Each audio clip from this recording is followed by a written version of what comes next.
భోగాపురం అంతర్జాతీయ విమానాశ్రయం ప్రారంభోత్సవం సందర్భంగా ఆగస్టు 1న ప్రధాని నరేంద్ర మోడీ పర్యటన నేపథ్యంలో విశాఖ నగర police commissioner doctor Shankhabrata Bagchi ఆధ్వర్యంలో భారీ భద్రతా ఏర్పాట్లు చేశారు. ఉదయం 5 గంటల నుండి రాత్రి 8 గంటల వరకు భారీ వాహనాల రాకపోకలపై ఆంక్షలు అమలు చేయనున్నారు. ట్రాఫిక్ మళ్లింపులు, గ్రీన్ కారిడార్, ప్రత్యేక పార్కింగ్ ఏర్పాట్లు చేపట్టినట్లు పోలీసులు తెలిపారు. ప్రజలు పోలీసుల సూచనల మేరకు పాటించాలి అని సిపి విజ్ఞప్తి చేశారు.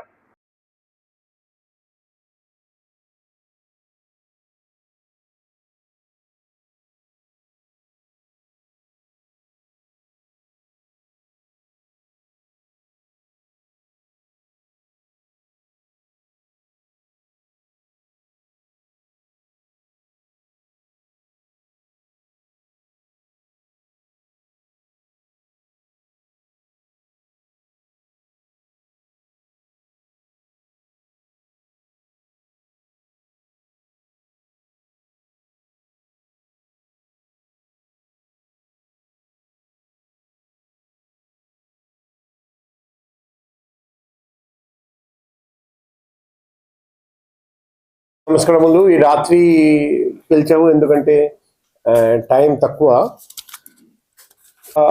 ప్రధాని ప్రోగ్రాం ఉంది, మన భోగాపురం ఎయిర్పోర్ట్ ఇనాగ్రేషన్. అది మన అందరికీ గర్వకారణం. ఆ సందర్భంగా మీ అందరికీ తెలుసు, మన విశాఖపట్నం నగరం నుండి 1465 బస్సులు మరియు అనకాపల్లి నుండి 500 బస్సులు మరియు ఏఎస్ఆర్ జిల్లా నుండి 23 బస్సులు, దాదాపు 2000 బస్సులు ఆ రోజు పొద్దున 3 రోడ్స్ మీదుగా 12 ఫుడ్ డిస్ట్రిబ్యూషన్ పాయింట్స్ మీదుగా భోగాపురం ఎయిర్పోర్ట్ వెళ్ళడం జరుగుతుంది. సో ఈ సందర్భంగా కొన్ని ప్రజలకు విజ్ఞప్తి చేయడానికి ప్రెస్ మీట్ పెట్టడం జరిగింది. ముఖ్యంగా ప్రజలు ఎటువంటి అసౌకర్యం లేకుండా కార్యక్రమానికి చేరుకొని తిరిగి వెళ్ళేలా 3 ప్రధాన రూట్లు మనం ఎన్నిక చేసాము ఈ బస్ వెళ్ళడానికి. అది ఒకటి వచ్చేసి అనకాపల్లి నుండి కొన్ని బస్సులు వస్తాయి. అవి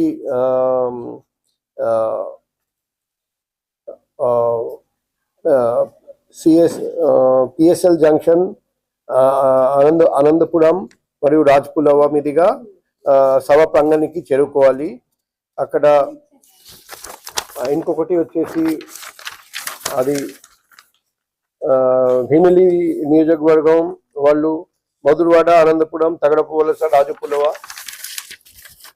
విశాఖ తూర్పు ఆడిలోవ ప్రాంతం నుండి హనుమాన్వాక, అడవివరం, సొంటియాం, పిఎస్ఎల్, అనంతపురం, తగడపు వలస, రాజపులవ, మిగిలిన ప్రాంతాల నుండి Madhurawada, flower market, Anantapuram, Rajapulava, Visakha Uttar, Visakha Dakshin, NAD, TC Palem, Maddilapalem, Kommadi, Anantapuram, Rajapulava, Visakha Paschima, Gajuwaka, Pendurthi, NAD Pendurthi, తర్వాత Saripalli flyover, service road, Rajiv Nagar underpass, PSL junction, Anantapuram, రాజపులవ.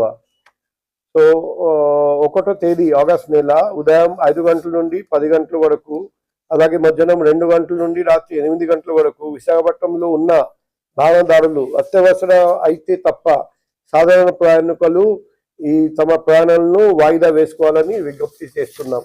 ముఖ్యంగా ఈ 3 రూట్స్ అవాయిడ్ చేయమని రిక్వెస్ట్ చేస్తున్నాం. ఇప్పుడు ప్రజా రవాణా మరియు పార్కింగ్ ఏర్పాట్లు, విఐపి వాహనాలకు, ప్రధాని సభలో పాల్గొనేందుకు వచ్చే విఐపీలకు వాహనాలు నేరుగా విఐపి పార్కింగ్ చేయే విధంగా మేము ఏర్పాట్లు చేస్తున్నాం. అదే మాదిరిగా సభా ప్రాంగణానికి కేవలం 400 నుండి 500 మీటర్ దూరంలోనే అన్ని వాహనాలు పార్కింగ్ వసతి ఫెసిలిటీ కల్పించడం జరిగింది. సో మార్గ మధ్యంలో వాహనాలను నిలిపివేసి మరి వెనక్కి వచ్చే వాహనాలకు అలా చేస్తే తీవ్ర ట్రాఫిక్ అంతరాయం ఏర్పడడానికి ప్రమాదం ఉంది. అందుకే ప్రతి ఒక్కరు కేటాయించిన పార్కింగ్ స్థలాలకి వెళ్ళాలి. అది కూడా వాళ్లకు సూచించడం జరుగుతుంది. జాతీయ రహదారిపై సభకు వచ్చే ప్రజలు ఇబ్బంది పడకుండా పార్కింగ్ స్థలాలకు చేరుకునేలా అక్కడక్కడ సూచిక బోర్డులను కూడా ఏర్పాటు చేయడం జరుగుతుంది. వాహనదారులు సూచికలను గమనించి పోలీస్ సూచన మేరకు వెళ్ళాలి. ఇంకొన్ని ట్రాఫిక్ ఆంక్షలు కూడా ఉన్నాయి. అనకాపల్లి వైపు నుండి వచ్చే భారీ వాహనాలు, గూడ్స్ వాహనాలు ఆగస్ట్ 1వ తేదీ ఉదయం 5 గంటల నుండి రాత్రి 8 గంటల వరకు లంకెనపాలెం నుండి విశాఖపట్నం లోనికి రావడానికి అనుమతి లేదు. అదే మాదిరిగా శ్రీకాకుళం, విజయనగరం వైపు నుంచి వచ్చే భారీ వాహనాలు, గూడ్స్ వెహికల్ ఆగస్ట్ 1వ తేదీ 5 గంటల పొద్దున నుండి రాత్రి 8 వరకు విశాఖపట్నం లోపలికి రావడానికి అనుమతి లేదు. భారీ సంఖ్యలో ప్రజలు, వాహనాలు వచ్చే అవకాశం ఉన్నందున వాహనదారులు కేటాయించిన పార్కింగ్ ప్రాంతంలో వాహనాలను నిలిపివేయాలి. ట్రాఫిక్ సిబ్బంది సూచనలను తప్పనిసరిగా పాటించాలి. సభ వేదికకు వెళ్లే ప్రజలు, వాహనదారులు ట్రాఫిక్ మళ్లింపులను గౌరవించి పోలీసులకు సహకరించమని మేము రిక్వెస్ట్ చేస్తున్నాం. అది కాకుండా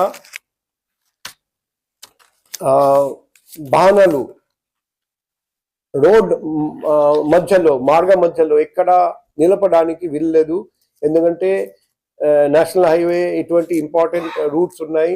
ఎక్కడన్నా ఒక వాహనం ఆగిపోతే అన్ని వాహనాలు ఆగిపోతాయి. కొన్ని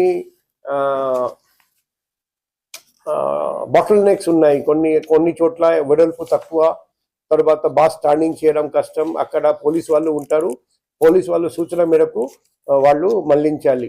అది రేపు రిహార్సల్ జరుగుతుంది. ఆ రిహార్సల్ కూడా వాళ్ళు అప్పుడు వాళ్ళు చూస్తారు ఎవరు ఎక్కడికి వెళ్ళాలి, ఎక్కడ పార్కింగ్ చేయాలి అంతా చూస్తారు. ఇంకొక ముఖ్యమైన విషయం రిటర్న్ వచ్చిన తర్వాత వాళ్ళు ఒక్కొక్క లేఅవుట్ కేటాయించడం జరుగుతుంది. అక్కడ వాళ్ళకు భోజనం ఇవ్వడం జరుగుతుంది. ఆ భోజనం తీసుకుని బయటికి వెళ్ళాలి. మళ్ళీ హైవే ఎక్కి మళ్ళీ రిటర్న్ రావాలి.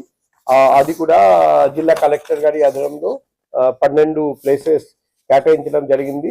అది కూడా జిల్లా కలెక్టర్ ఆఫీస్ నుండి అందరికీ సూచనలు ఇవ్వడం జరుగుతుంది. అక్కడ కూడా జిల్లా యంత్రాంగం, పోలీస్ కలిసి పనిచేస్తారు. మేము ఈ ఒకే రోజు మాత్రం అందరూ పోలీస్ సూచనల ప్రకారం ట్రావెల్ చేయాలి, ప్రయాణం చేయాలి. మేము మీ ద్వారా అందరికీ తెలియజేస్తున్నాం. ఏదైనా డౌట్ ఉంటే మన పోలీస్ నంబర్ 112 మరియు వైజాగ్లో ఉన్నవాళ్ళు నా పర్సనల్ నంబర్ 7995095799 కూడా సంప్రదించవచ్చు. Thank you. ఏదైనా డౌట్ ఉంటే అడగండి.